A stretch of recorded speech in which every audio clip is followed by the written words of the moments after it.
Sa mga hindi po nakabili ng kanilang regalo, mabul kayo, ha? May oras pa kayo para maghabol ng Christmas shopping.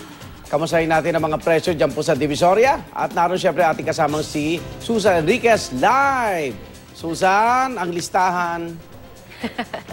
Nako, Arnold, tama. Kung kayo alam ko, nagpapanik na yung iba ngayon dahil ito yung last Friday bago magpasko. Nako, saan pa ba pupunta yung mga kababayan natin, yung mga kapuso natin?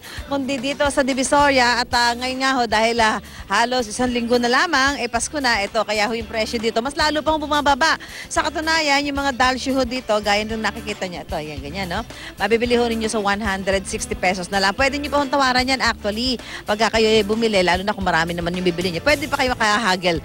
Yung mga damit naman yung mga yung mga adult, pwede humakuha ng dalawa, 180. So pumapat ako, parang 90 pesos bawat isa. Samantalang yung mga damit naman pambata, yung mga ganito yan, terno na yan, 50 pesos ho yan. Yung mga shorts ay nabibili ho ng 150 pesos. Samantalang yung mga polo naman, yung mga panlalaki, ay nabibili ho ng 130 pesos. Ito pa, yung mga usong-usong mga laruan ho ngayon, yung mga manika, pambatang babae, ganyan, mabibili ho natin ng hanggang may 70, 100 pesos, ganyan.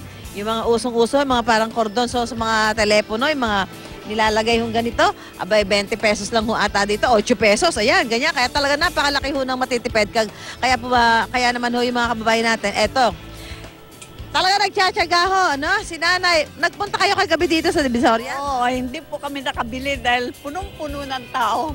Ito yung inagahan nyo. Inagahan na ho namin, alas 4 pa lang, umalis na kami sa bahay. Saan kayo galing? Pasig pa po. Ay, Pasig pa ho kayo. Ba't naman kayo dito pa dumayo sa Divisoria? Pakita nyo naman pagkasikip-sikip. Ay, marami pong bibilin dito, maraming choices at mura ng konti. Ano ba mga bibili nyo, Nay? Ay, marami po kaming bibilin, mga parigalo sa Christmas. Sa mga damit, sapatos. Damit, sapatos, mga laruan ng mga bata. So, siguro bago mag-lunchtime, tapos na kayo, no? Oh, hopefully. Dahil hindi na buti ng kapal ng tao. Lalo, mamaya lalo ng maraming tao. Sige na, pili ka na dyan, ha? Ayan, yung mga kapuso ho natin na yung iba nga daw pumunta kagabi pero sa kapal ho ng tao, umuwi na lang at inagahan na lang nila ngayon para bago kumapal ang tao ngayong araw na ito, nakauwi na sila. So alam nyo, dito makakabili ho kayo ng mga laruan na 20 hanggang 50 pesos. O saan naman kayo makakakita ng ganyang klase ng laruan na pwede ho ninyong ipamigay, di ba? Yung mga dapit pambata, gaya ng binanggit ko ho kanina, yung mga terno, pwede ho 50 pesos na lang ninyo makukuha. Yung mga unan ho na